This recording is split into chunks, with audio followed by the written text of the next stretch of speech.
Okay, we're now making a start on the outer skirts, and there are two. There's an inner layer of turquoise and an outer layer of the blue.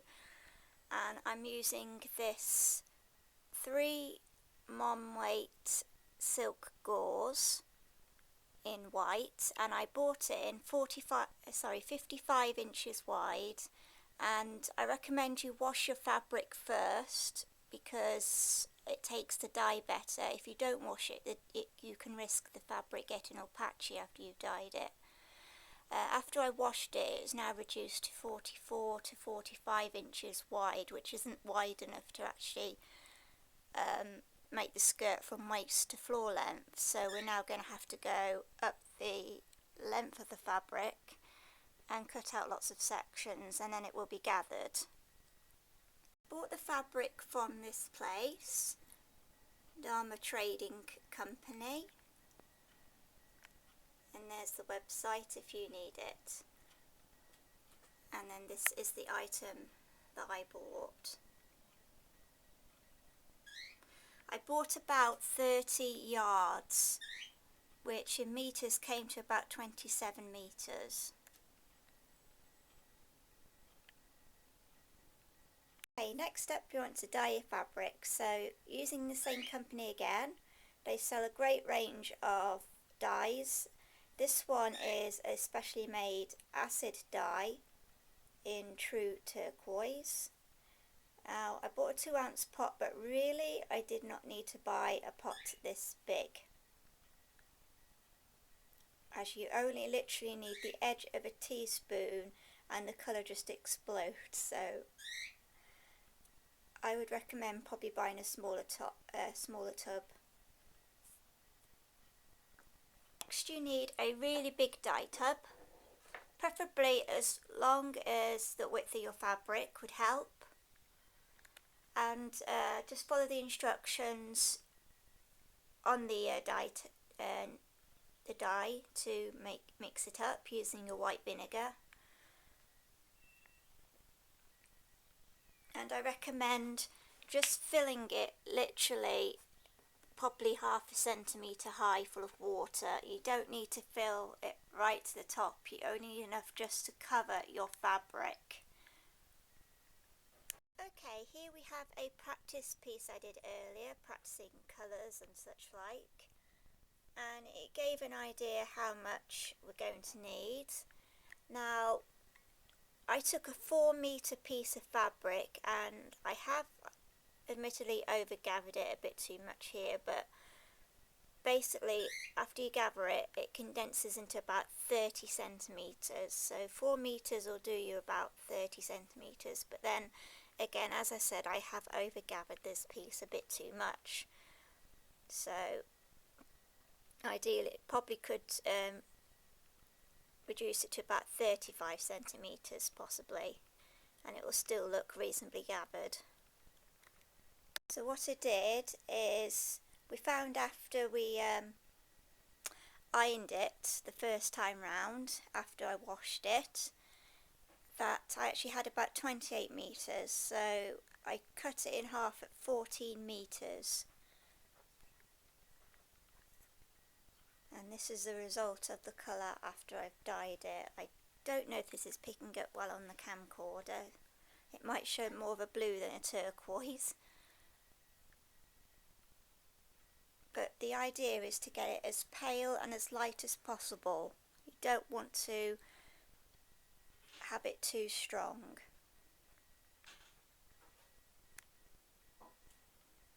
Okay, first of all we are making a yoke and a waistband.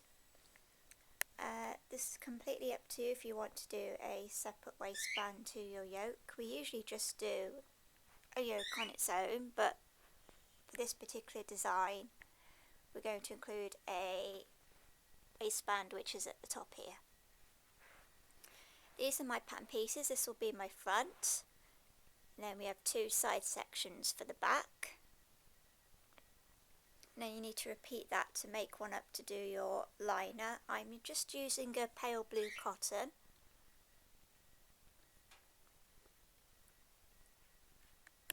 My waistband measures approximately 8.5 centimetres wide and is 70 centimetres long.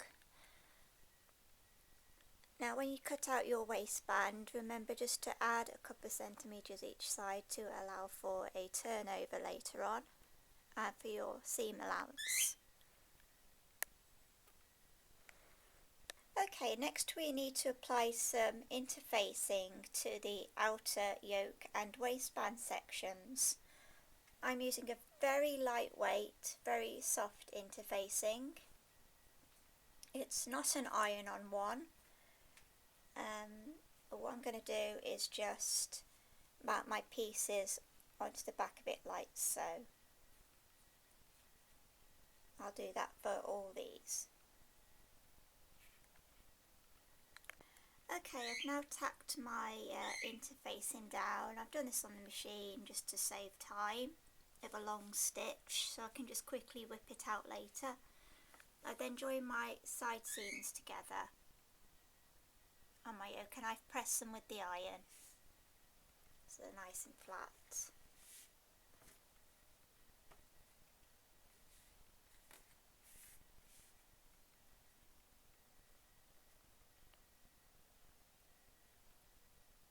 So that tacking I've just done will be taken out later on.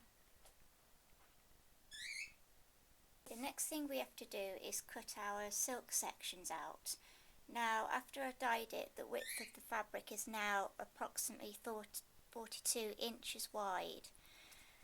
So what you have to remember, and I've just done this quick picture here, is the hoop or crinoline cage has a flatter front and more at the back. So when cutting your sections, it would help if you put the whole thing on and have somebody measure the front and the sides and the width at the back. Sorry, length at the back, not width. To help you cut your sections, as I say, bearing in mind the back is a lot longer because it has further out to go.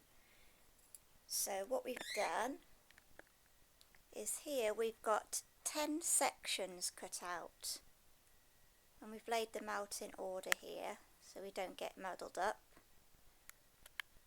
I say each one is only 42 inches wide because you have to cut down the length. Okay, the next thing we do, we've got to start joining them together. So this is why we've put some pieces of paper on the bottom with our numbers and order which seam goes to next. Okay, I've now joined all my sections together and I've just spread it out here so you can have a good look. And the good thing about cutting it on the length now means that when you come to do your seams, you've got the selvage edge of the fabric, so you don't need to zigzag or overlock the edges because you've got your edge of your selvage there from the roll. I found when you come to sew it, just make sure you don't pull it too much. Just leave it just slightly taut and don't be tempted to pull it tight as you sew because then you'll stretch it. Okay, the next thing to do is along your top edge of your fabric is to turn the edge and run a gathering stitch along the top. I recommend doing this in 2 halves, so do half and then finish off and then start a new line. So I started along the top, but as I went along I turned the edge over. And you want to anchor it really well at the beginning, and this is actually the very end of my fabric, and you just leave some tails at the end, you leave it running off, you don't do a forwards and backwards because you need to pull those threads. You'll then do a second line exactly the same way, leave some tails at the end to pull your gathers in. And to do a gathering stitch you need it on number 4, which is a long stitch. So I've done that basically along the whole entire strip of fabric. As I say, I did it in 2 halves. just in case the thread snaps. So halfway along there's also some more tails there to pull the first half, like so. Okay, next we need to start gathering the fabric. I've already done the first half, although there's still room yet to loosen the gathers or tighten them, however you wish. As I say, I've reached halfway, so I'm just going to start on the next bit, and here should have two tails, and you just start to pull them together. This does take about an hour or two,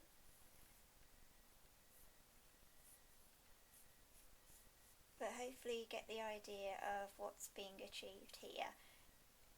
And this is also why I did 2 rows of gathering, because it makes it stronger as well. Okay, after we finished gathering it, we found we had too much in, and the gathering was just a little bit too tight, so we ended up taking out 2 panels on the back each side. So if you wish to use this stuff, just make a note that you don't need quite as much as you think. Right. We're just starting to pin it into the yoke here, and we've divided it up into 8 sections, so you can just see we've done a pen mark here and there just to split this up into 8, and then we adjust the gathers to fit into each of the 8 sections equally, and make sure you pin downwards as you go to help keep your pleats flat. Don't put your pins across like you would be sewing a line, make sure they're flat and tight, and this will keep them standing up.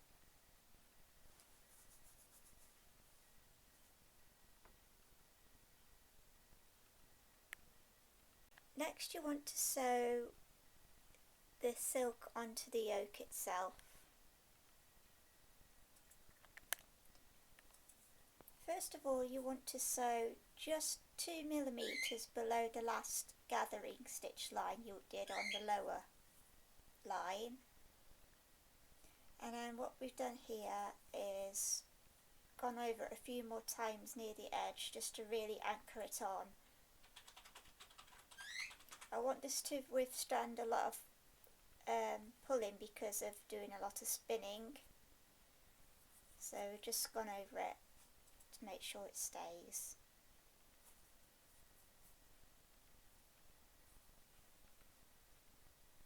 And then this is what it should look like on the other side.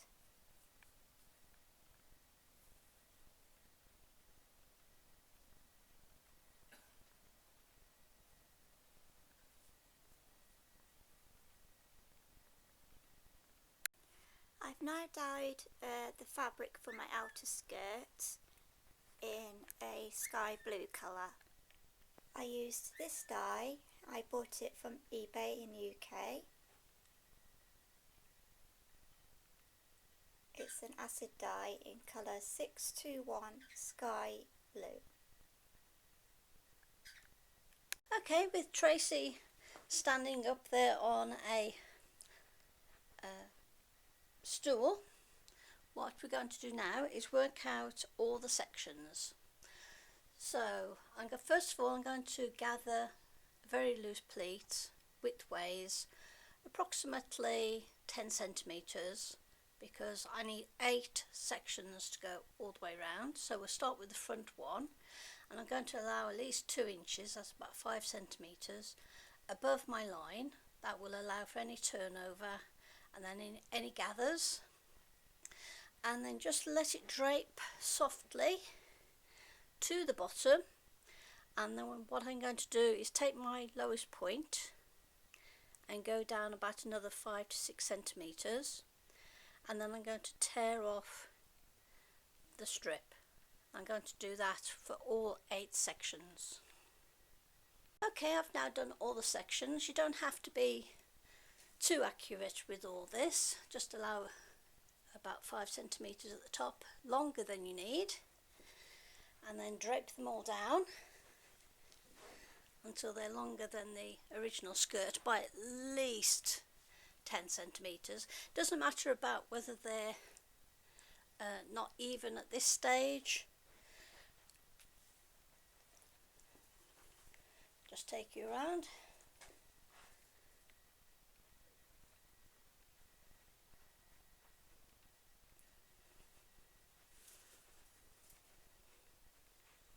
Just to give you an idea, as you can see, it's much longer than I need, but I'd rather have it too long than find out it's too short.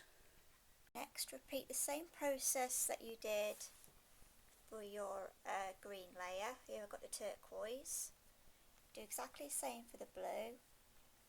Sew it on, do your gathering stitches, sew it on as the same before, and at the moment we've just pinned it in place.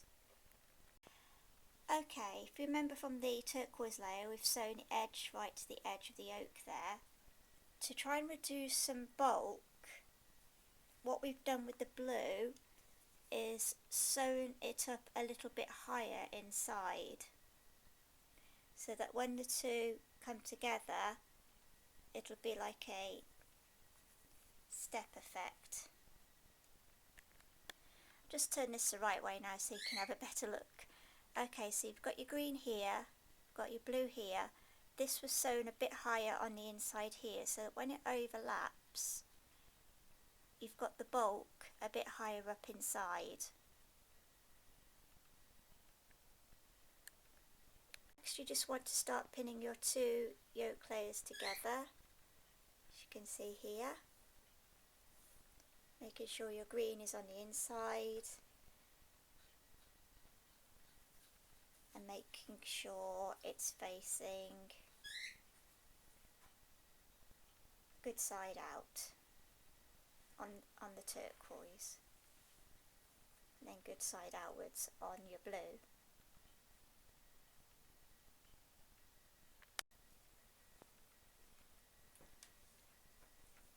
The yoke opening at the back, I've just overlocked the edge and turned it once and then neatened it with a row of sewing. And the next part will be putting the waistband on.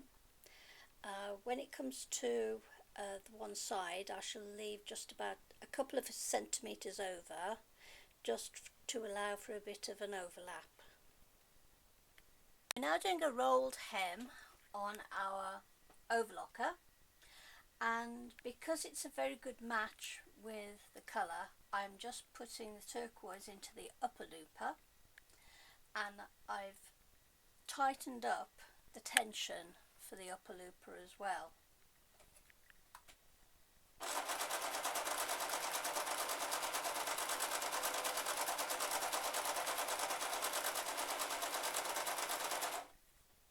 And you end up with a very small rolled hem.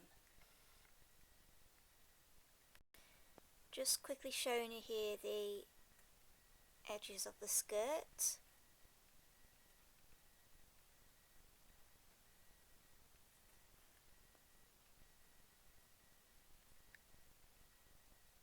So that finishes the hems off. On the back, you need to put your fastenings. I have a little hook and eye on the actual top edge of the waistband, just there. And again, you will need to try this on and somebody, just make a mark where you need those to go.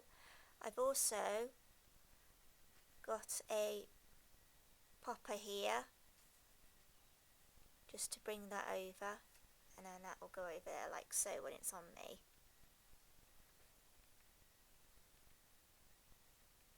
Looks a bit odd just flat here on the settee, but it works out when you've actually put it on. It all lines up. So that completes the skirt to this stage. Okay, next is to decorate the skirt with crystals. I'm going to use mainly this size, SS10, which is about 2.8mm in Hot Fix. You don't have to use Hot Fix. You can use just glue on, And these are Swarovski flatback crystals in clear. And to fill in some odd gaps in between later, I'm using a slightly smaller size SS8, which is about 2.4 millimeters. I'll be mainly using this size SS10. Okay, this is a bit hard to capture, but I've put on 2,642 crystals. I know it's not quite the 10,000 she had on hers, but I can't budget for that much, so you'll have to stick with about 2,500. It's a bit hard to try and capture this, but I'm doing my best. I'm just getting Mum here to sort of pick it up and down so you can appreciate the twinkle. Okay, there we go.